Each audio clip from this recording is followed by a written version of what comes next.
어떻게 보면 저들이 저 나이 때 가질 수 있는, 지금 제가 빗속에서 팬티만 입고 춤추다가 한번 가정해보세요. 상상하지 마세요. 가정만 해보세요. 그럼 미쳤다고 경찰서에 신고하시고 전 잡혀가겠죠. 그게 당연한 거예요. 하지만 저 나이 때, 저 공간, 학교라고 하는 사실은 울타리잖아요, 저들에게. 그 울타리의 공간 안에서 그런 일탈들이 유일하게 허용되는 순간입니다. 시간이 바로 태풍과 함께하는 순간. 그래서 이 영화의 제목은 태풍 클럽.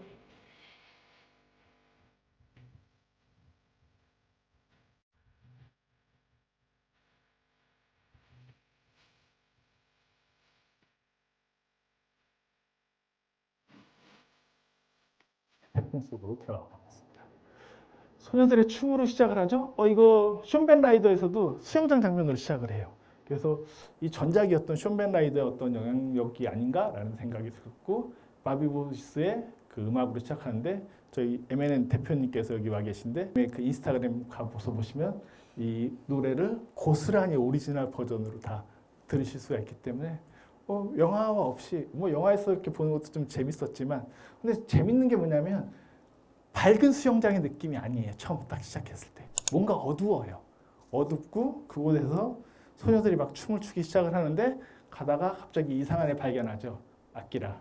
혼자 보고 되게 좋아라고 했죠. 걔는 맨날 소녀들 근처에서, 특히 여기서 보면 그 미도리, 유미, 그다음에 야스카였나 이름이 한 명, 그 세 명의 소녀들이 주로 이제 어울려 다니는 그런 그룹인데, 그 그룹을 항상 이렇게 응시하거나 보려고 하는 그런 건데, 뭐 노래 자체가 80년대 락 그룹답게 뭐 싫어 싫어 안해 안해 뭐 이런 대사들이 또 줄을 이루고 있죠. 사실 딱 이 노래 안에서 이들의 태도나 정서는 기본적으로 드러나 있다라고도 할 수가 있을 것 같습니다. 계속 넘어가서 보면 그러다가 이렇게 아키라가 이렇게 음흉하게 쳐다보는 장면도. 근데 알고 보면 쟤는 뭐 아무것도 할 수 있는 능력이 없는 애죠. 제일 소녀들이 만만하게 보는. 그래서 얘 수영 팬티를 벗겨놓고 갑자기 물고문처럼 이렇게 담궜다가 얘가 사고를 당하게 돼서 소년을 불러오게 되는 그런 과정들이 드러나게 됐죠. 미카미를 포함해서. 그리고 목요일이 나오게 됩니다. 목요일은 화면이 지나고, 목요일, 뭐 금요일, 토요일, 월요일, 일요일은 안 등장해요. 화면 안에서. 이런 순서들이 나오는데, 요거는 왜 썼냐면요. 이 영화 왜 굳이 목요일로 출발할까? 이건 그냥 제 마음대로 된 상상 중에 하나예요. 목요일이 나오는 되게 유명한 작품이 있습니다. 동화예요. 저 대사 어디 나올까요? 거긴 학교가 없어. 선생님도 없고 책도 없지. 그 나라에서. 이게 장난감 나라거든요. 공부 같은 건 안 해. 목요일엔 학교가 쉬는데 일주일에 목요일이 6번 있고 한 번은 일요일이야. 여름방학은 1월 1일에 시작해서 12월 30일에 끝난다고. 내 마음에 쏙 드는 나라지. 저 나라 가기 위해서 발버둥 치는 캐릭터 얘기. 너무나 많은 애니메이션과 영화로 만들어졌습니다. 동화로도 유명하고. 누굴까요? 저 캐릭터 이름이 동화책 제목이에요. 목요일의 나라. 목요일의 나라는 애들이 맨날 놀 수 있는 나라예요. 좋겠죠? 아무거나 찍어보세요. 동화 뻔하지 않습니까? 맨날 노는 말썽쟁이 얘기.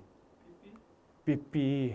삐삐 얘기를 의외로 많이 말씀하시는데, 삐삐 롱스타킹은 뭐 아스트리드 린드그렌의 스웨덴 작가인데, 그 작가는 저항적인 건 분명히 있는데 저런 식으로 망나니 캐릭터가 나오는 얘기들은 별로 없어요. 생각보다. 피터팬, 그쵸, 피터팬도. 그런데 피터팬은 그 영국 작가죠. 그 작가가 그 영국 작가인데, 피터팬도 말썽장이고 아이로 영원히 있고 싶은 캐릭터이면 분명한데, 피터팬보다 더 어려요. 피터팬은 자기 그래도 그룹을 데리고 있지 않습니까?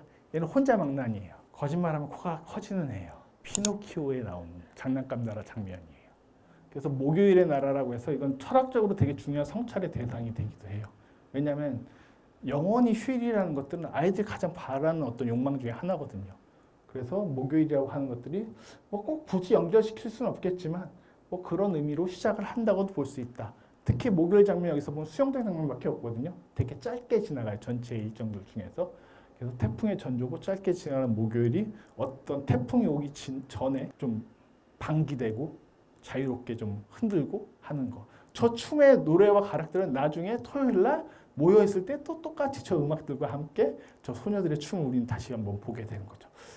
계속 가보도록 하겠습니다. 그래서 아키라가 사고를 당하게 되죠. 아까도 말씀드렸던 것처럼 숀 라이더의 시작도 수영장이었었고요. 그래서 이 소녀가 무릎에 놓고 이렇게 돌봐주고 있고, 미카미를 불러오게 되고, 미카미는 아는 재능이 있죠. 지식도 되게 출중하고, 인공호흡을 막 하게 되는데 되게 재밌는 장면이 인공호흡 할 때는 처음에는 다 그냥 보고 있다가 갑자기 소녀들이 다 고개를 돌리는 순간을 지금 제가 잡은 거거든요. 왜 돌렸을까요? 왜 돌렸죠?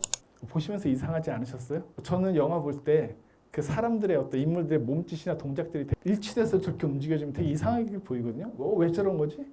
항상 물어보게 되거든요. 그렇잖아요. 이렇게 저희가 다 걸어가고 있는데 동시에 많은 사람들이 이렇게 보게 되면 그러면 따라서 뭐지? 라고 보시지 않으시겠어요?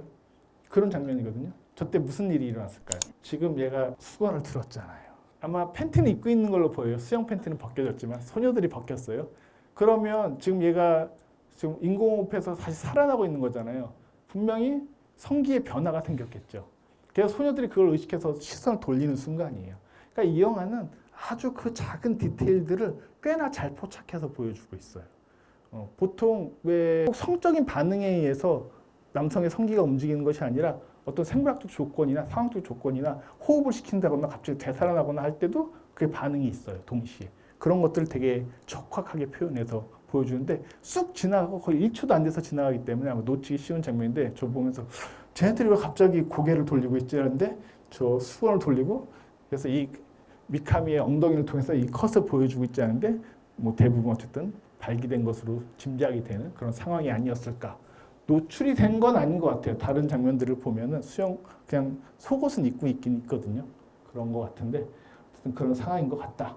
그걸 의식했다. 그런 맥락인 것 같습니다. 그리고 설명하죠. 선생님이 와서 그래서 거의 물에 담궈서 이렇게 하면 이렇게 하면 아키란 착해요. 나 같으면 다 쫓아가서 셀러북과 기관총으로 영화를 바꿨을 것 같은데 네, 착합니다. 그리고 금요일 오게 될 때 이제 리에가 물론 그 전 수영장에도 있었지만 리에가 매일 미카미하고 같이 학교를 가게 되는 시작 장면들이 보여주죠. 역시 이것도 반복이죠.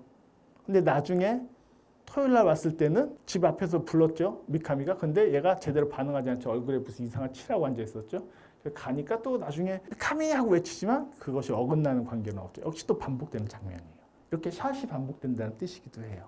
그래서 이 영화는 학생들의 일상이라고 하는 건 여러분 학교 다닐 때 생각해 보시면 똑같지 않습니까?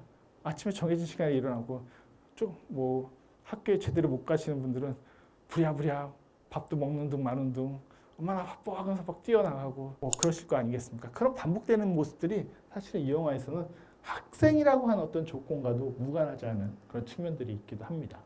금요일이고요. 미카미 아리에가 걸어가죠.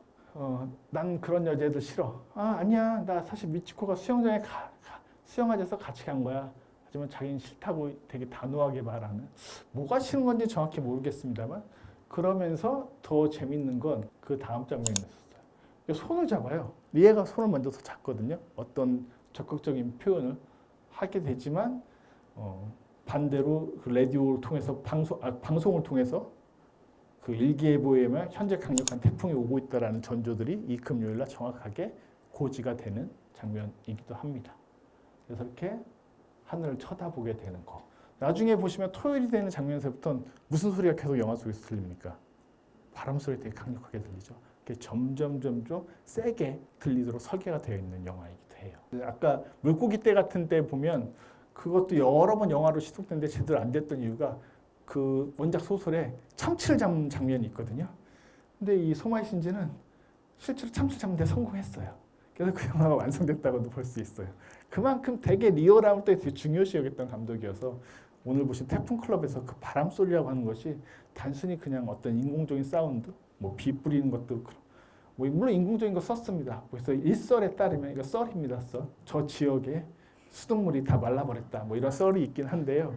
뭐 그 정도까지였는지는 뭐 후대에 과장되기 마련이니까요. 그럴 정도이긴 하겠습니다만 어쨌든 리얼함을 되게 중시하는 감독님이 분명하다.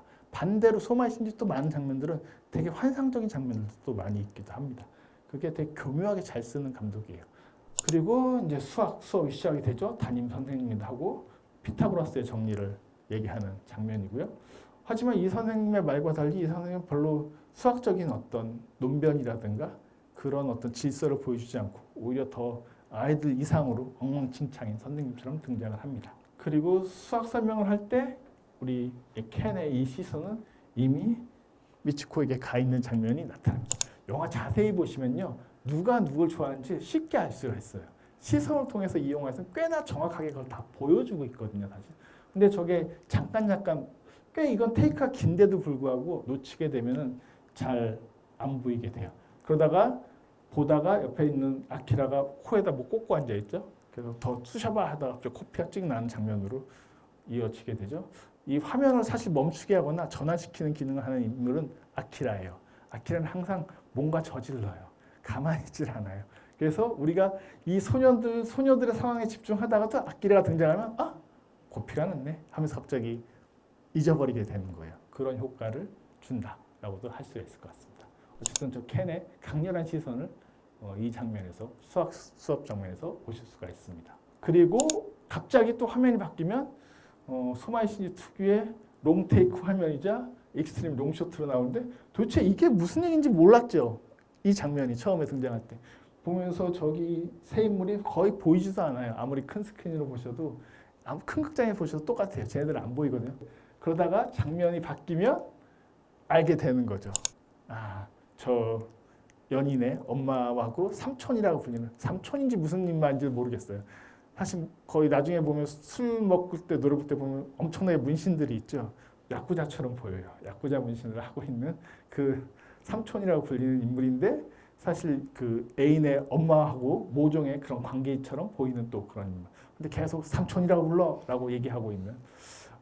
이거는 신현식 감독하고 이제 삼식이 삼촌 때문에 그 최근에 인터뷰하고 뭐 하다가 들었던 얘기인데 한국말에서 삼촌이란 말이 되게 묘하다는 거죠. 보면 그런 말도 많이 들어보시지 않으셨어요? 삼촌과 이모. 우린 엄마 친구인데 갑자기 이모라고 불러. 아니 나랑 친척 관계가 아닌데 왜 내가 이모라고 불러야 되지? 그런 것처럼 삼촌이란 말, 이모라는 말이 일본에서도 그렇고 한국에서도 그렇고 다 그냥 쓰이게 되는 어떤 명사처럼 대명사처럼 쓰이는 경우들이 있는데 이 영화에서도 삼촌이라고 하는 기능이 약간 그렇게 쓰입니다. 그래서 보면 저 엄마 연인의 엄마하고 도대체 무슨 관계인가는 어느 정도 모종의 짐작을 하게 되는데 어쨌든 수업에 들어와서 저렇게 막무가내로 난장판을 피우는 애기. 아까도 숀 벤 라이더나 이런 영화들 설명하면서 말씀드렸지만 아이도 미숙하지만 어른도 분명히 미숙하다는 것들을 그래서 아이들이 관찰적으로 저 어른들의 세계를 바라보게 만들어주고 있죠. 저런 것들이 그 미숙함이 서로 되게 닮아 있다는 것들. 그래서 소마이 신지의 세계에서는 기본적으로 뭐 이사 같은 후기작에서도 마찬가지고 어른들이 별로 어른스럽지가 않아요. 다 어딘가 미숙하거나 더 모자른 부분들이 있어요. 이런 아이들과 같이 나왔을 때 특히. 그런데 어른들만 나왔을 땐 그렇진 또 않아요. 훨씬 더 우울한데 또 나름 세계에 대한 우울함을 스스로 끌어안고 있는 인물로 등장하기도 합니다. 조금만 더 가볼까요? 그러면서 안에서 막 싸우고 있는데 그 안에 내레이션에 나오는 거죠. 그 엄마가 준코, 다시 말해서 이 여성이죠. 준코가 사준 건 맞지 했는데 이 롱숏의 화면에서는 준코가 축구공 차고 있어요. 도대체 뭐 하고 있는 거지? 라는 생각이 드는 되게 엉뚱한 장면인데 자꾸 우리의 시선을 가게 만들어요. 저 상황이 뭔지를 사실 유심히 안 들여다보면 잘 이해가 안 돼요. 제가 준코인지도 나중에 알게 되잖아요. 여태까지도 준코의 어떤 우리는 기본적인 클로즈업이나 미디엄 샷을 보지 못했기 때문에 준코의 얼굴조차도 인식이 안 돼 있는 화면이거든요. 근데 저렇게 축구를 하고 있더라라는 것들이 되게 롱쇼트로, 롱테이크로 저렇게 외화면처럼 갑자기 뭔가 삽입이 될 때 소마이 신지 영화에서는 불쑥불쑥 어떤 세계의 다른 면모들을 우리에게 전달해 주거나 그것이 인물 그 자체로 클로즈업해서 보여주면 모르겠는데 그것이 아니라 이들이 놓여있는 공간 전체를 다 담아서 보여줌으로써 예를 들어서 토요일날 리에가 가출하기 시작했을 때 그 장면의 롱쇼트도 마찬가지예요. 보면 지금 뭐 하고 있는 거지? 라는 걸 알 수 없는데 갑자기 언덕에 앉아서 이렇게 딱 있는 리에의 모습을 보는 순간에 아 얘가 분명히 뭔가 학교에 안 가고 다른 짓을 그 꿍꿍이를 가지고 있구나. 그 다음에 기차역 장면이 나오고 뭐 이렇게 연결되면서 그제서야 얘가 이런 행동을 하고 있구나라는 것을 알 수 있는데 사실은 그렇잖아요. 우리가 한 사람이든 어떤 한 상황이든 한 사건이든 멀리서 떨어뜨려 놓고 보면 그게 무슨 일인지 몰라요. 우리는 그것이 점점점 우리 안으로 다가올 때 우리의 시선 앞에 놓여질 때 비로소 이것이 어떤 세계의 사건으로서 이해되거나 받아들여지거나 수용될 수 있는 상황들이 생기는 거죠. 그런 것들을 소마이 신지 영화에서는 종종 이런 식으로 볼 수가 있습니다. 그리고 교실에서 있었던 반응들. 특히 미도리가 되게 착하죠. 이 매번 춤추는. 그래서 얘네 둘이 수학 수업 다음 장면에서 토요일 날 땡땡이 치자고 했을 때 갑자기 미도리가 인상을 쓰는 것 같더니 좋아 하면서 바로 또 가버리는 가장 천진난만한 그런 또 소녀의 모습을 보여주는데, 얘네들은 선생님이 이상하다고 얘기하지만 미도리만큼은 선생님이 불쌍해 그런 여자한테 당하고 라는 식으로 오히려 옹호를 해주는 그런 모습을 보여주기도 합니다. 그리고 이 장면도 확실히 아까 시선을 통해서 느껴지는 건데, 미치코가 등장을 하고 미치코가 미카미를 바라보고는 확실히 좋아하는 느낌들을 이 영화의 많은 시선들에서 느낄 수 있으시게 되죠. 그리고 그 앞엔 리에가 또 놓여 있기도 하고요. 리에가 같이 말을 걸다가 이 장면이 지나가고 되면, 이게 사실 이 장면이 더 먼저 있거든요.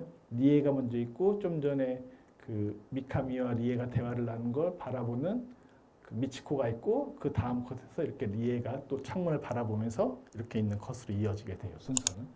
근데 이 컷이 또 반복되는 컷이라고 생각했어요, 교실 안에서. 그러면서 얘는 뭔가 답답하고 뭐 집안의 상황이든, 지금 말이 정확하게 안 등장하지만 무슨 상황인지는, 그런 리의 답답함은 그냥 하늘을 바라보면서 아, 태풍이나 왔으면 좋겠다라고 얘기하지만, 얘는 그 미카미와 리에가 서로 대화를 나누는 것을 본 다음에 혼자 창을 바라볼 때는 아무 대사 없이 뭔가 미카미를 향한 답답한 마음을 표출하는 얼굴처럼 보여요. 같은 클로즈업이고 같은 밖을 바라보는 풍경이지만 사실은 저 소녀들의 마음은 전혀 다른 양상을 띠고 있다라고 할 수 있는 부분이기도 합니다. 그리고 혹시 또 우리 아키라, 갑자기 남자애들이 들이밀죠? 그랬더니 얘네들이 또 완전 개무시하죠? 야, 너 꺼져 했더니 그냥 꺼져버리게 되는. 그래서 전 아키라가 너무 좋습니다. 항상 있었던 애 중에 한 명이거든요. 남자애들이 떠밀면 또 가요, 여자들 앞에. 여자애들이 또 떠밀면 또 다시 들어와 버려요. 아무런 어떤 세계에 해가 되는 것이 없는 순수 그 결정체는 제가 보기엔 뭐 미도리도 꽤 강력합니다만 제가 보기엔 아키라가 아닌가. 그래서 불쌍하게 수영장에서부터 죽을 뻔했던 이 소년이야말로 이 세계에서 가장 순수의 결정체라고 우리가 부를 수 있지 않을까. 뭐 굳이 말하자면 백치미의 최고봉은 아키라다. 뭐 이렇게 얘기도 할 수가 있을 것 같습니다. 그리고 켄의 집이 나오죠. 잘 다녔니? 혼자 막 저러고 있기 때문에 쟤는 분명히 상태가 안 좋다는 걸 알 수 있습니다. 제가 나중에 사고를 일으키더라도 상태가 안 좋은 애니 쟤는 뭐 오은영 선생님이든 어디든 만나서 좀 치료를 받을 수밖에 없는 그런 상태가 아닐까 싶은 생각이 드는 소년이긴 해요. 그리고 나중에 미카미가 다가와서 켄 있냐고 물어볼 때 저 아버지의 모습 같은 것들도 보시면은 확실히 알코올 중독자이거나 완전히 아들을 제대로 돌보지 않는 그런 가부장의 모습으로 등장을 합니다. 켄의 집이 있는 위치도 좀 엉뚱하죠. 다른 인물들의 집과 전혀 달리 저렇게 언덕 같은 데서 약간은 가 건물처럼 보이는 그런 집의 구조라는 것도 분명히 우리에게 인지시키거나 건드려주는 부분들이 있는 설정이기도 합니다. 미카미가 집으로 돌아와서 이런 고뇌를 하죠. 이거 잘 보셔야 돼요. 죽음은 종의 개에 대한 승리야라고 했을 때 이것만 보시면은 멍멍이 개를 얘기하는 건가? 라고 오해하실 수 있는데, 그래서 자막 그 전 화면에서 이렇게 개는 개체예요, 개체. 종은 종류할 때 종이에요. 그 칼린네의 생물학적 분류법에 따르면, 제가 생물학을 좋아해서 잘 외우고 있었거든요. 종속, 과목, 강문, 개죠. 맨 마지막에 있는 게 개. 그리고 맨 위에 있는 게 종이에요. 그러니까 종과 개는 거의 그 분류법에 따르면 하늘과 땅 차이예요. 근데 맨 밑에 있는 개, 다시 말해서 이 미카미라고 하는 개는 뭐 유인원이라고 하는 이 전체의 종, 혹은 더 위로 가면 포유류까지도 될 수 있겠죠. 이 종을 극복할 수 있을까요? 여기서 형이 이제 친절하게 설명해 주잖아요. 닭과 달걀로. 닭은 개예요, 종이에요? 형의 설명에 따르면 벌써 까먹으셨죠. 닭은 뭐라고 설명하지, 형이? 둘 중에 하나 아닙니까? 개 아니면 종이겠죠. 개예요, 개. 근데 종을 바꾸려면 이 닭이라는 전체의 종을 다 바꿔버려야 되는 거니까, 그러려면 뭐 수탉과 암탉이 같이 섞여서 새로운 알을 낳으면 종이 바뀔 수 있는 가능성이 생기는 거죠. 그것이 뭐 돌연변이에 의한 것이든 뭐 여러 가지 생물학적인 뭐 법칙들이 있겠지만, 그래서 통상적으로 우리는 종을 벗어날 수 없어요. 그렇죠. 개체는 여러분들이 아무리 내가 똑똑하고 천재적인 인간이라고 스스로 믿으실 수는 있겠습니다만, 여러분 각각의 개체가 인간이라고 하는 전체 종들의 어떤 것들을 다 바꾸실 수 있어요, 전체를?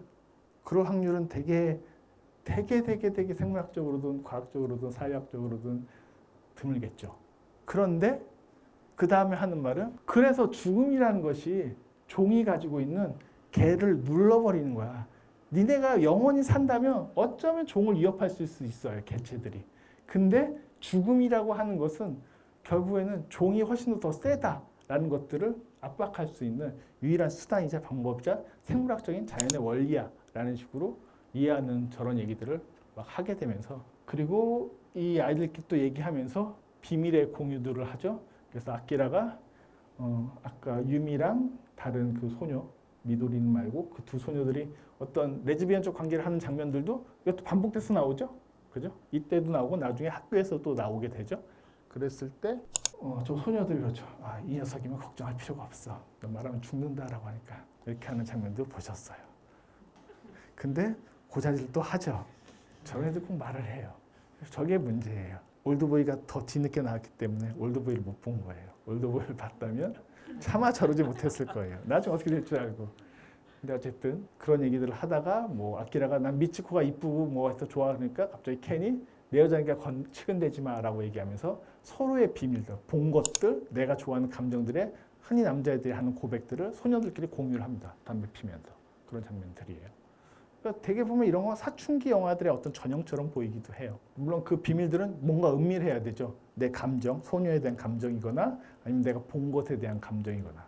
근데 이것을 뭐 올드보이처럼 어떤 사건으로 외화시키지는 않죠.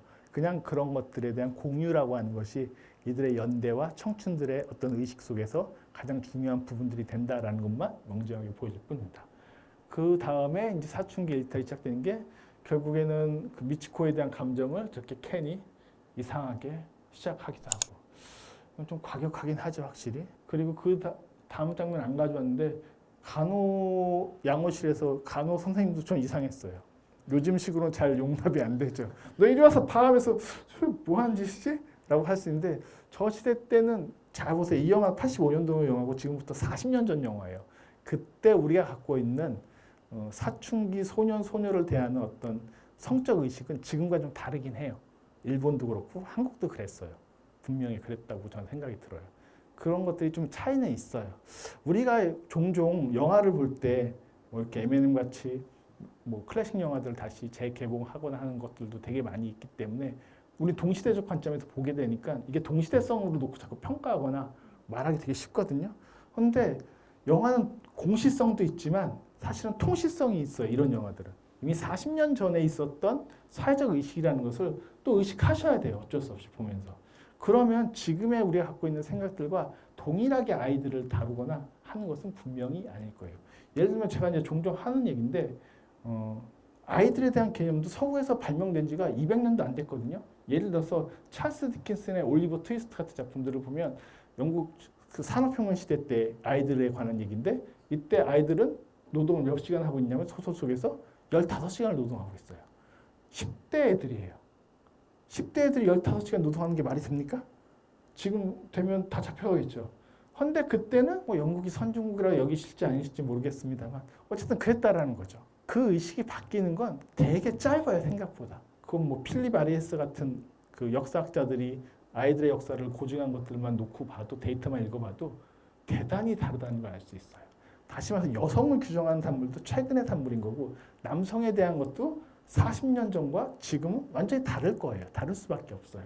그래서 이제 많은 분들이 싫어하는 말이 라떼잖아요. 근데 라떼는 어쩔 수 없는 통시성이 있는 거예요. 이렇게 수직적으로 흘러밖에 없는 변화를 직감할 수밖에 없는 기성세대의 언어일 수밖에 없어요. 요즘은 그렇게 말하면 바로 이제 꼰대라고 낙인 찍기 때문에 라떼라는 말을 함부로 못하게 되는데 이것도 요즘 시대인 거예요. 다시 말하자면 10년 전만 해도 라떼 얘기를 진짜 많이 했었던 시대를 살고 있었다는 거죠. 항상 이렇게 우리가 언어적 조건이나 바로 할 수 있는 조건, 말을 할 수 있는 조건들은 시대마다 달라져요. 이건 언어가 공시적으로만 펼쳐져 있는 것이 아니라 수평적으로만 놓여 있는 것이 아니라 통시적으로 놓여 있는 것이기 때문에 그래요. 우리 이 두 가지 좌표를 다 읽을 수 있어야지 제대로 읽을 수 있는 거지. 매번 요즘 시대는 다 인스타그램이 됐든 SNS 통해서 다 공시성이 너무나 광범위하게 펼쳐져 있다 보니까 이 공시성의 숲에서 헤어나지 못해요. 그러다 보니까 어떤 텍스트를 읽거나 어떤 이미지를 읽거나 어떤 언어를 읽거나 어떤 문장을 읽을 때 이것들이 있는 것이라는 것을 의식하지 못하는 시대를 살고 있어요. 이건 되게 답답한 시대예요. 오히려 이게 훨씬 더 좁은 시대예요. 이게 되게 넓은 것 같지만 넓어 보이지만 이 넓이의 두께는 요거밖에 안 된다고 한다면 통시성의 이 두께는 이만큼이나 되는 거거든요. 그러니까 이걸 읽을 수 있어야 돼요. 영화에서도 마찬가지예요. 그래서 이 영화에서 이 장면에서 이렇게 제가 힘줘서 얘기하는 건 그런 통시성이라고 하는 것. 수직적인 어떤 변화라는 프레임도 같이 영화를 읽을 때는 같이 읽어줄 필요는 반드시 있다라는 차원에서 말씀을 드린 겁니다. 그래서 유튜브와 SNS 함몰돼 있으면 우리는 이걸 못 보게 돼요. 이것만 본 채 이게 세상의 전부라고 여기는데 절대 전부가 아니에요. 정말 좁은 일부에 불과할 수 있어요. 어쨌든 이때 또 보면 켄이 사과를 하려고 하죠. 그러니까 미치코가 미카미한테 달려가서 안기는 장면이 있어요. 그 켄이 뒤에서 되게 씁쓸하게 보면서 나중에 저 남자들끼리 그 전에 모여있을 때 그러죠.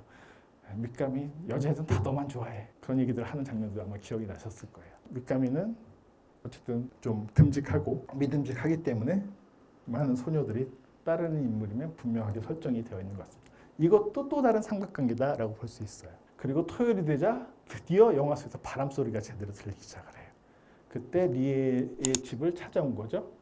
밖에 있는데 현관 밖에서 바람 소리가 들리기 시작을 하고 바람이 불고 리에가 저기서 외치는데 미카미는 가버리고 엄마 왜 안 깨웠어? 그러면 엄마가 나타날 줄 알았는데 엄마 없이 혼자 얘기하고 있고 도대체 저 엄마는 뭘까? 있는 걸까 없는 걸까? 계속 궁금하게 만드는 부분들 중에 하나이기도 합니다. 그리고 다시 수학 시간. 토요일인데 수학 시간이 있다. 이것도 이상하지 않습니까? 예전에 있었어요. 옛날에 토요일 날 학교 갔어요. 직장도 갔어요. 요즘은 5일째가 된 이후에 다 망각된 거죠. 이거 별로 오래된 일 아니에요. 어쨌든 80년대 일본에서 토요일 날 학교 가는 건 너무나 당근이었던 시절이었던 거죠. 그리고 수학 선생님이 수학한다니까 애들 다 이제 도망치기 시작을 하고 왜? 토요일 날은 도망쳐요. 어차피 주말이 있기 때문에 월요일 날 또 무사히 통과할 수도 있어요. 그런 거예요. 평소에 도망가면 안 되죠. 목요일 날 도망갔다면 금요일 바로 잡혀서 뒤들어 맞게요. 그러니까 목요일 날 도망 못 가는데 토요일은 일요일이 있기 때문에 도망갈 수가 있는 거예요. 잘하면 버틸 수 있거나 선생님이 바쁘면 망각해 주거나 가끔 용서해 주기도 하거나 라는 것들이 가능한 거죠.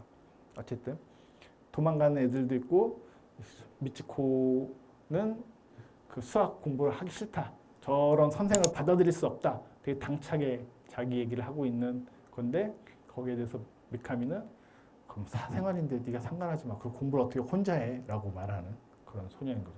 되게 합리적인 어떤 사고적 방식을 기본적으로 갖고 있어요. 뭐 요즘식으로 또 얘기하면 역시 공시적으로 얘기하는 건데 대문자 T처럼 보이죠. 확실히 그렇게 보이는 소년이고 소녀도 꽤 따지는 거 봐서 T인 것 같아요. 리에가 훨씬 더 F이거나 뭐 그렇게 보이긴 합니다. 어쨌든 그리고 이때부터는 토요일은 시간이 디테일하게 나오기 시작을 해요.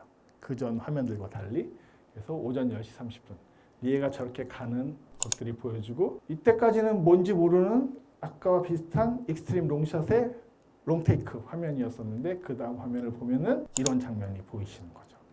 완전히 어떤 해방감을 느끼게 해주는 첫 번째 순간이기도 해요.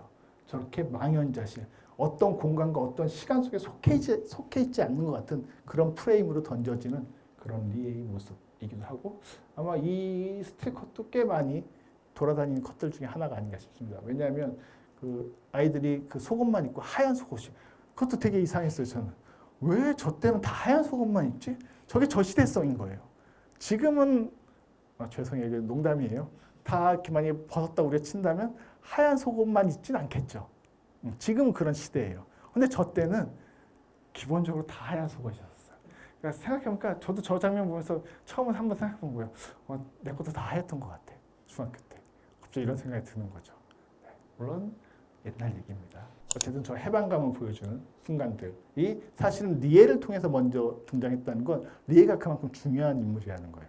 가출이라는 어떤 형식을 취하고 있긴 하지만 사실은 자기가 속해 있는 시 공간으로부터 이탈해서 도쿄라는 곳으로 직접적으로 이동하는 가장 과감한 해방성과 이동성을 보여주는 소녀가 리에예요.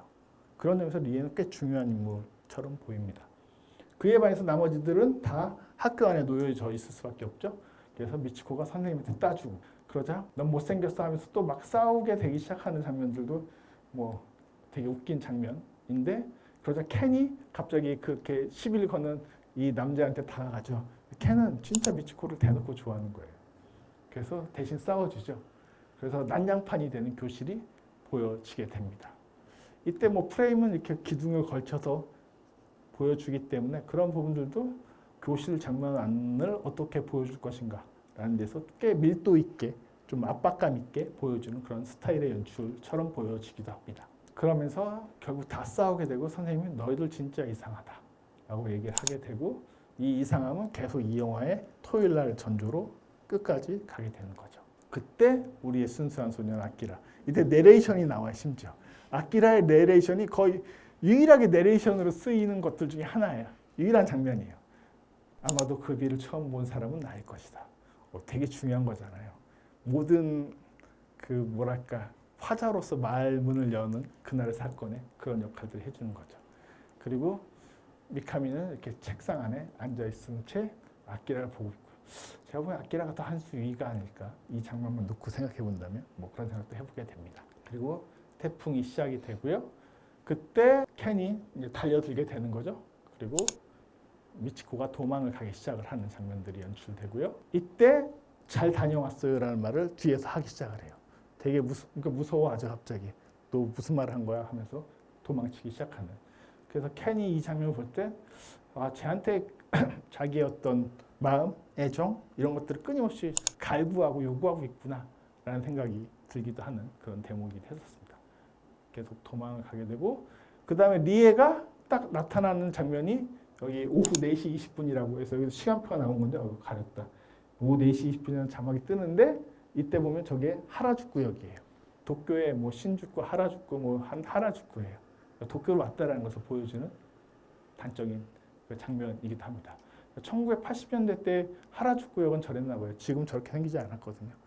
저런 것들도 영화라고 하는 것이 기록적 매체이기 때문에 어쩔 수 없이 저땐 저랬구나라는 것을 자연스럽게 영화가 담고 있는 순간들을 보여주기도 합니다. 그리고 쫓아가고 옷을 찢어버렸을 때 얘는 완전히 처창으로 가야 될 직전이었는데 갑자기 상처를 보고 본인이 응시하면서 스스로 멈추게 되는, 제어가 되는 건 어떻게 보면 상처를 받은 아이들이라고도 볼 수 있어요. 이 모든 아이들은. 그것을 켄이 비로소 느꼈을 때 더 이상 자기의 폭력성이나 욕망을 그대로 투사하는 것이 아니라 스스로 제어할 수 있다는 것들이 사실은 켄으로서 뭐 오해도 할 수 있고 여러 가지 윤리적 제기도 할 수 있을 텐데 이 장면이 가장 켄이라고 하는 애가 꼭 나쁜 새끼는 아니구나 라는 것들을 어느 정도 보여주게 되는, 그래서 아마 미치코도 용서를 할 수 있었던 가능성이 있지 않았을까 싶게 해주는 그런 장면이기도 합니다. 그리고 새 중학생의 관계들이 막 등장하는데 이 둘이서 이제 미카미하고 리에 아무 일도 없었어. 크게 그 미카미는 관심이 없는 것 같은데 넌 뭐 했니? 나 화장실에 있었어. 화장실에서 뭐 해? 뭐 생각 좀 하고 있었어. 무슨 생각? 리에 생각. 하는 순간에 미치코는 미치겠죠. 그런 장면들이 등장하는. 그래서 부재한 리에의 존재감은 이 교실들 장면에서 계속 토요일날 장면에서 계속 등장합니다. 뭐 가출했다는 사실이 처음에 그 미카미가 직접적으로 말하지 않아요. 나중에 애들한테 발설하듯이 말하는 그 장면이 사실 되게 더 중요한 포인트 중에 하나이기도 하거든요. 그런 부분들이 있습니다. 근데 부재한 리에가 사실은 이 공간 안에서 이들 사이에서 되게 중요하게 작용하고 있다는 것을 생각해 보셔야 돼요. 그럴 때 나중에 그 무대에서 막 춤추다가 밖으로 나와서 또 막 춤추잖아요. 갑자기 비가 그쳤을 때 태풍의 눈 같아 뭐 이러면서 갑자기 바람이 멈추고 비가 멈춰있을 때 뭐 있다가 다시 막 비가 오니까 막 노래를 부르면서 또 막 계속 춤추지 않습니까? 그 장면이 나중에 보면 도쿄에서 그 기차가 이제 끊겼어요. 못 간 리에가 막 나오다가 어느 마네킹 같은 경찰 앞에서 갑자기 노래를 부르는 장면이 거의 동일하게 호응을 하고 있거든요. 그러니까 이들은 일정하게 보면 시공간은 다르지만 사실은 같은 교감을 하고 있다는 것들이 그런 연출법들을 통해서 드러나고 있는 순간들이 되게 돼요. 그렇게 되게 중요한 장면처럼 저는 느껴집니다. 이 리에의 부재감, 지금 부재하고 있다는 상태가 사실은 이들이 끊임없이 동시에 역설적으로 얘기하면 연결되어 있다는 것들을 보여주는 그런 장면들이기도 합니다. 그리고 오후 6시 30분이 되고 밤이 찾아오고 우리 리에는 어떤 도쿄에서 자기에게 말 걸어준 오빠를 따라서 빨간 옷을 입고 나타나게 되고 이런 장면들을 보시게 됐고요. 또 이제 리에가 갑자기 여기서 돌아서게 되죠. 돌아서는 장면들도 보셨고요. 그리고 이제 교실로 다시 돌아가서 오면 계속 교차 편집이 돼 있는데 가출했대 왜? 그러면서 미카미가 진실을 얘기하게 되고 하지만 그거와 상관없이 이들은 그거에 대해서 되게 고민하거나 심각하게 여기기보다는 미드리브의 춤으로 시작해서 막 춤을 추기 시작하는 장면들로 이어지게 됩니다. 그리고 또 교차가 되면 어른들의 세계에서 역시 또 이날 이런 식으로 어른들은 또 춤추는 거예요. 사실 별반 다르지 않다는 거예요. 노는 방식이 좀 다르긴 하지만 결국엔 다 이렇게 태풍이 오는 밤날 뭔가 취해 있고 뭔가 춤추고 있고 하는 세계들이 교차해서 펼쳐서 보여주고 있습니다. 그리고 전화번호부를 들고 미카미가 대화를 하고 있고 그러자 선생님이 되게 중요한 얘기를 하잖아요. 나이 먹으면 누구나 다 마찬가지야. 야, 인간이란 종은 다 거기서 거기야. 너는 15년 뒤에 달라질 거라고 생각하니? 잘난 체하지 마 이 새끼야. 이렇게 얘기하는 그런 장면들이었던 거죠. 어른들이 흔히 할 수 있는 것이기도 하지만 나름 저 선생님은 일말에 세상에 대한 진실을 또 던져주기도 하는 거죠. 그걸 결국 미카미는 거부하는 얘기예요. 나는 저런 어른이 되기 싫다. 저렇게 한 종으로서 마무리 짓기 싫다. 그러면 내가 할 수 있는 결단이라고 하는 것은 자살밖에 없지 않은가라는 선택. 그래서 미카미가 하는 되게 중요한 대사는 난 당신처럼 되지 않아 라고 하는 그 선언문이 아닌가 싶은 생각을 해봅니다. 그리고 드디어 미카미도 같이 춤을 추는 이 장면들을 보셨고요. 계속 말씀드리지만 다 같은 하얀 속옷이라는 건 지금 봐도 정말로 이상합니다.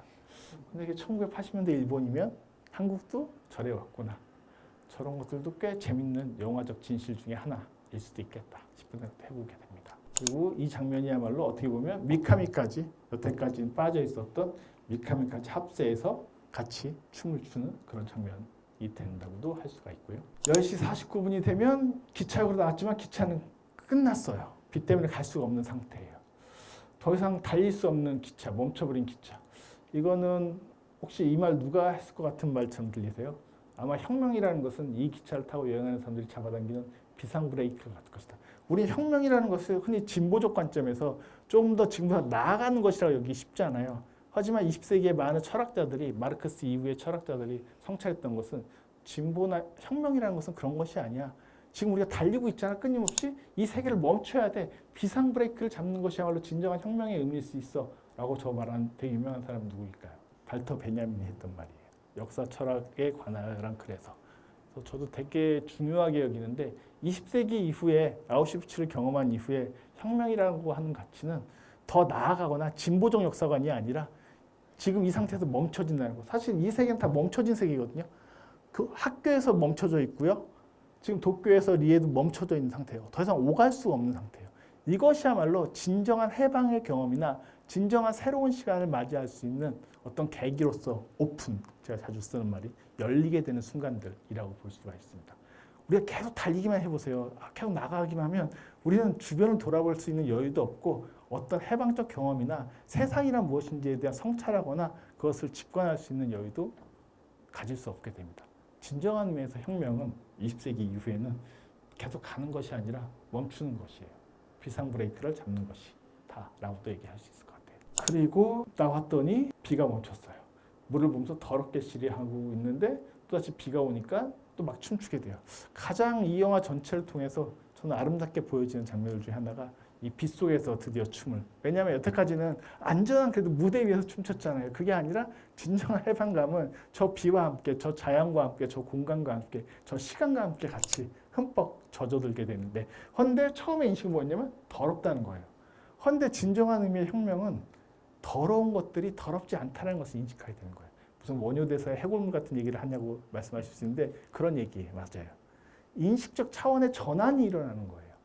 이게 이 영화가 갖고 있는 대단히 중요한 가치 중에 하나예요. 우리가 흔히 더럽다. 여기는 폭력적인 거, 뭐 10대들의 일탈들 뭐 이런 것들이 어느 정도 있죠. 있는데 그것이 과연 더러운 것이냐라고 반문하고 있는 순간들일 수 있는 거예요. 그것이 어떻게 보면 저들이 저 나이 때 가질 수 있는 지금 제가 빗속에서 팬티만 입고 춤춘다 한번 가정해 보세요. 상상하지 마세요. 가정만 해보세요. 그럼 미쳤다고 경찰서에 신고하시고 전 잡혀가겠죠. 그게 당연한 거예요. 하지만 저 나이 때, 저 공간, 학교라고 하는 사실은 울타리잖아요. 저들에게. 저 울타리의 공간 안에선 그런 일탈들이 유일하게 허용되는 순간이자 시간이 바로 태풍과 함께하는 순간.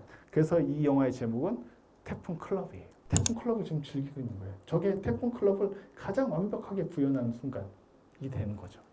이들은 클럽이에요. 같이 모여서 놀고 있는 거예요. 지금. 뭐 클럽에 가야지만 클럽이 아니라 태풍 클럽인 거죠. 그리고 이때 켄의 그 유명한 대사 다녀왔습니다. 잘 가요를 다 한 목소리로 외치게 되는 순간까지 이어지게 됩니다. 세 번째 반복이자 되게 중요한 반복이 되는 거죠. 확장된 반복이 되는 거죠. 더 이상 켄의 한 목소리가 아니라 혹은 미츠코에게 던졌던 음흉한 목소리가 아니라 모두가 그 목소리를 공유한 채 해방될 수 있는 순간의 경험으로서 다녀왔습니다. 잘 가요. 라고 말하고 있는 순간. 그리고 이제 다 돌아와서 이제 피로에 지쳤죠. 어떻게 보면 좋은 피로라고 하는 것은 저런 피로예요. 좋은 피로는 우리를 성장시키거나 성숙시키거나 그날을 잘 마무리하게 해줍니다. 이상한 하루였어 라고 하면서 서로가 누워있는 상태죠. 그리고 교차되면 그 노래를 리에가 여기서 그대로 연결해서 불려주고 있죠. 일종의 공명 효과이자 리에와 저 아이들이 하나의 세계를 공유하고 있다는 것들을 명징하게 보여주는 건 바로 이 장면 때문에 가능하다라고 얘기를 할 수가 있습니다. 그래서 저 경찰관 앞에서 사랑하는 사람아 하면서 저 노래를 부르는 장면들이 아마 여러분들의 귀에도 잘 들어오셨을 거라고 생각을 합니다. 그럴 때 다음날 아침이 되고 이때 보면 아침이 될 때 갑자기 사운드가 단절돼요. 여태까지 계속 빗소리가 계속 나오다가 이때는 조용하다가 아침이 되면 그때부터 새소리가 나오기 시작을 해요. 오로지 그 소리밖에 없어요. 꽤 고요해요. 한밤중에 의자에서 할 때 아무 소리도 들리지 않았거든요. 근데 아침이 되면 새소리가 들리고 종의 죽음인가 개의 저항인가 사이에서 이제 깨달았대요. 너희들이 왜 이렇게 되는지 깨달았다고 얘기하면서 이런 얘기들을 계속 하게 되죠. 죽음은 삶의 전제인 거야. 우리에겐 엄숙한 삶을 위한 엄숙한 죽음이 주어지지 않았어. 그래서 본인은 삶은 존중하기 때문에 그 엄숙한 삶을 위해서 죽음을 선택하는 것, 어떻게 죽는지를 보여주겠다라고 하면서 올라가서 투신하게 되는 장면들. 근데 앞에 가서 확인했을 때 제가 일부러 그 이미지 안 가졌으면 거꾸로 땅에 처박혀 있죠. 꽤나 저항적으로 보이거나 되게 기괴하게 보여져 있는 마지막 모습을 보여주기도 했어요. 죽음이란 이런 것이다 하고 뛰어내리는 순간 사실은 월요일이 오게 되고 리에가 돌아오는 장면으로 연결이 됩니다. 누군가는 떠났고 누군가는 돌아오게 됩니다. 사실은 이 영화는 두 아이, 사실은 제일 이제 친했던 친구죠. 그리고 감정적 교류가 가장 깊게 있었던 인물들이고 이것을 통해서 둘의 어떤 운명이 갈리는 순간인 동시에 누군가는 위기를 겪고 무사히 돌아오지만 누군가는 한때의 축제를 즐긴 다음에 떠나버리는 선택을 하게 되는 이 어떤 아이러니와 순환의 순간들이 이 컷들을 통해서 이어서 보여주게 됩니다. 아까 더럽다라고 인식하는 거 되게 중요하다고 말씀드렸는데 그것이 맨 마지막에도 그대로 리에 얘기도 나오게 됩니다. 리에도 역시 이 학교 비에 젖어 있는 학교를 보면서 더럽다 하면서도 같이 뛰어갈 때 신난다. 역시 아키라가 위너예요. 그렇죠? 이렇게 얘기하는 장면들이 나오는데 이건 이제 제가 종종 강연 때 그리고 아까 처음 소개드렸던 유튜브에도 올라와 있는 그 하마가치 류스케 아사코에서 맨 마지막에 이 둘 사이에 되게 이상한 관계들은 아마 영화를 보신 분들은 잘 아실 거라고 생각이 듭니다. 그때 집 앞에 강물이 흐르는데 비에 다 흙탕물이 흘러갈 때 남자 주인공 류헤이는 더럽다라고 말하지만 아사코는 그래도 키레, 이쁘다라고 말하면서 영화는 끝나게 돼요. 더러운 것은 아까도 뭐 해골물 얘기를 말씀드렸는데 그것을 어떻게 다르게 인식할 수 있느냐는 이 영화의 마지막도 마찬가지고 아까 나와서 더럽다 하면서 춤출 때도 마찬가지고 사실은 이 세상은 기본적으로 더럽죠. 근데 그 더러운 걸 참을 수 없으면 미카미처럼 자살할 수밖에 없어요. 더러움을 견디지 못하게 된다면. 난 저 선생처럼 되지 않을까요? 15년 뒤에 저런 어른이 되지 않을까요? 라고 생각하면 자살할 수밖에 없는 그런 선택을 하겠지만 사실은 우리가 산다는 것은, 살아간다는 것은, 그래도 살아가야 된다는 것은 이 더러운 것을 어떻게 수용하고 받아들이고 전환시켜낼 것인가. 우리 몸 안에, 우리의 정신 안에, 우리의 커뮤니티 안에, 공동체 안에 그런 힘이 있는가라는 것을 묻는 과정들이 될 수 있고 그런 점에서 누군가는 그것을 받아들이게 됐지만 왜냐하면 리에는 사실 도쿄에서 가장 위험했었죠. 위험한 하룻밤을 보내고 기차도 더 이상 움직이지 않는 그 상황 속에서도 돌아와서 살아간다는 것을 선택하는 인물인 거고 학교에서 그 이상한 하루였군이라고 하는 것을 같이 경험했던 미카미는 그 이상한 하루를 더 이상 반복하거나 견디지 못한 채 순결한 죽음을 선택하게 될 수밖에 없었던 인물이라고 볼 수가 있고요. 그런 다른 부분들이 있습니다.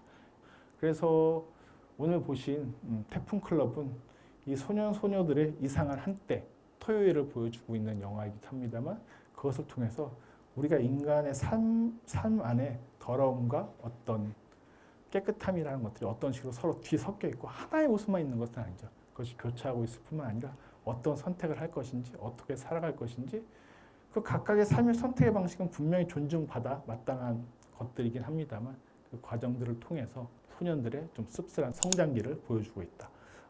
아사코를 가져온 이유 중에 하나는 또 둘 다 이건 아사코라는 여성의 성장기이거든요.